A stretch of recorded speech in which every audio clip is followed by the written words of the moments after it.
Everything and everyone felt new and unfamiliar at first. But every new beginning is also the mark of a bittersweet ending.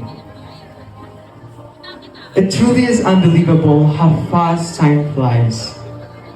Those days of scolding, tardiness, and mischief are all behind us. Most of us have undergone changes of varying magnitudes, for better or for worse. Hopefully for the better. These changes were brought upon not only by us, but most importantly, by everyone who inspired, guided, praised, reprimanded, and taught us.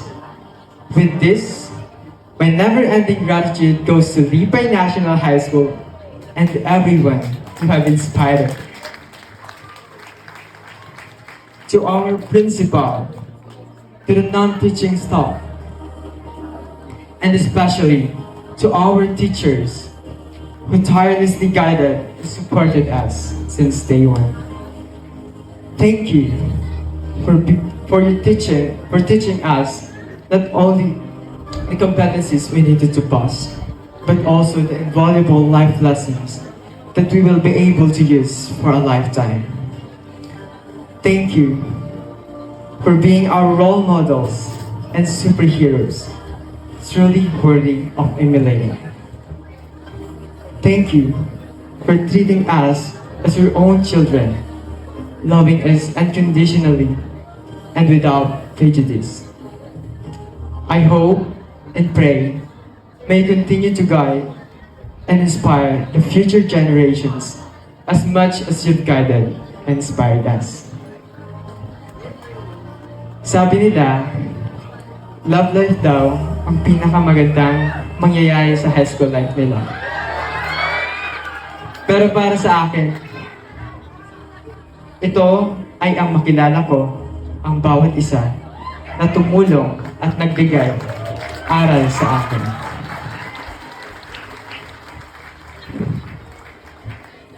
I am deeply grateful to my friends, classmates, and batchmates.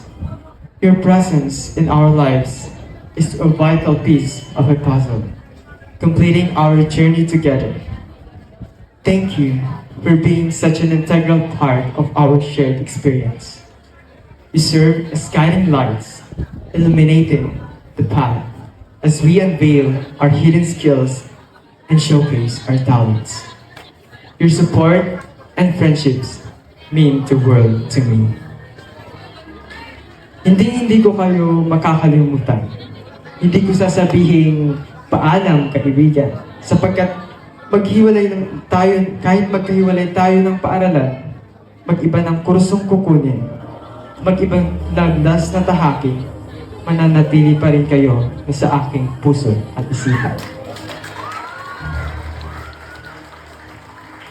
Sa mga kaibigan natin na laging kasama sa tawanan, kasiyahan at kalokohan, mga kaibigang nariyan palagi at hindi kayo iwan, mga kaibigang sosuporta at patuloy kang tutulungan, at mga kaibigan na sa bawat research at schoolworks na ating ginagawa ay ramdam ang pagkakaisa at pagtutulungan. Maraming salamat sa inyo.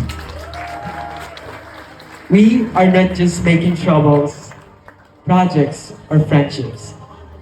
We were making memories. Memories that I will treasure my whole life. Totoong kayo ay tunay na kaibigan sa kabila ng lahat ng pagsubok sa buhay. As I bid farewell as the outgoing president of Grade 12 STEM, I am compelled to extend my deepest gratitude to each of you for being an integral part of my life and academic journey. Together, we have achieved yet another significant milestone, marking not only individual triumphs, but also a collective success for our entire cohort. I wish to express my heartfelt appreciations for the profound impact you have had on my growth as a leader. Your unwavering support have shaped both my heart and mind, instilling in me the values of responsibility and service to the greater good. Your belief in my abilities has not only encouraged me, but also affirmed my worthiness of still position. Thank you from the depths of my heart for your camaraderie, your encouragement, and your unwavering support. It has been an honor and a privilege to have served as your class president.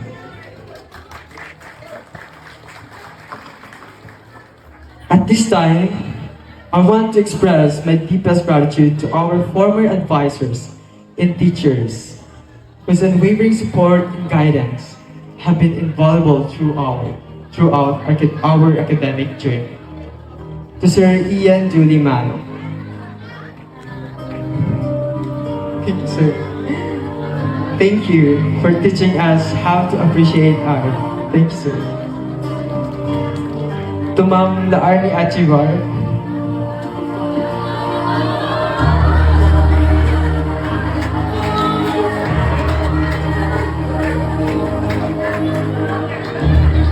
Thank you for showing us the importance of effective communication. To Sir Antonio Mesha, thank you for helping us to understand how to utilize modern technology. To Dr. Alan Pimido, thank you for being our guide during the pandemic. To Mr. Emmanuel Monterrey Jr., thank you for the lessons you've taught us. You treated us like your children, holding each and every unique skills and character that we have. You told us to kiss. Kid, it's simple, step. Thank you for everything. To our beloved advisor, Sir Julian C. Ranches, for his steadfast support and guidance. From our research to personal problems, difficulties, and advice we can use the future. Sir, you've been like a father to us. We remember all the laughter and joyful moments together. Our morning exercise routine, Salas Bashara, every Friday. Even the simple happy moments are big memories for us. You became our physics and calculus teachers. I also became more motivated to study because I promised myself that I would also become an engineer like you someday. Thank you for the years we spent together. We will miss all the happy moments and your morning coffee with us. We love you, Sir Julian. And to all teachers that I can't mention one by one, thank you from the bottom of my heart. You are the bastions of students from every walk of life here in Lipay National High School.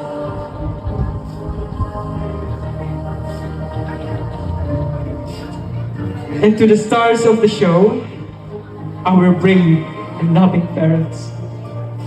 Ma, Pa,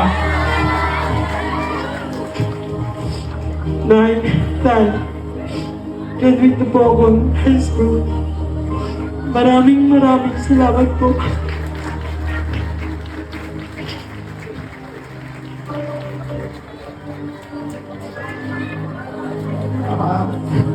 I want you to know that the difficulties and the sacrifices you endured for us did not go to waste. You are the light and foundation of our hope, guiding us through darkness. You paved the way for us to reach this point. To my Mama Sharon, where are you?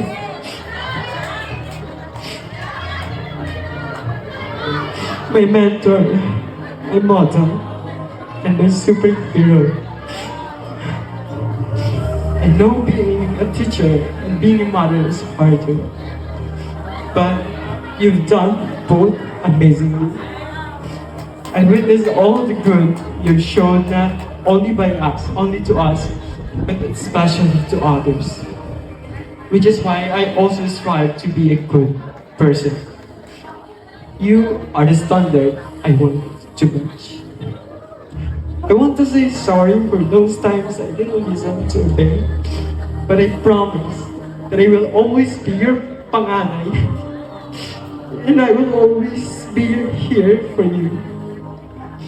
Thank you, Ma. And to my Papa Eric, even though work was tough, he still managed to smile. Smile and provide everything we needed.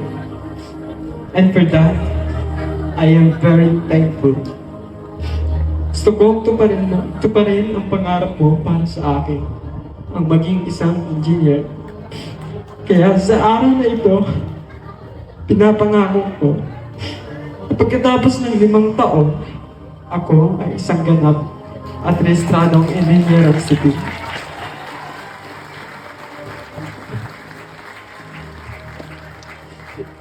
Sabi nila, hindi ka makakapili ng magulang mo. Pero pipiliin ko pa rin kayo araw-araw habang buhay. I am very lucky because you are my parents. I don't wish for anything else but to be with you for a long time.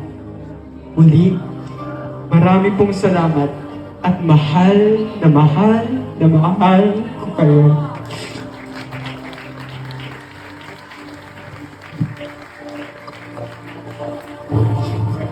And lastly, I want to thank the Lord God because He never left us despite all the challenges. He made us strong, not only mentally, emotionally, and physically, but also spiritually. He molded our spirit to be warriors for all the obstacles we are going through. As it says in Deuteronomy chapter 31, verse 6, be strong and courageous. Do not be afraid or terrified because of them, for the Lord your God goes with you. He will never leave you nor forsake you. Thank you, Lord, for always being there when we need you, for being the one we turn to when we seek answers to our questions. You strengthen our faith. Thank you for everything, and may you bless us all. As I step down from this stage, I would like to leave you with saying, the tussle is truly worthy the hustle. Fellow graduates, padaya, kinaya, kinakaya, at patuloy na kakayanin. Muli, magandang hapon po sa ating mga.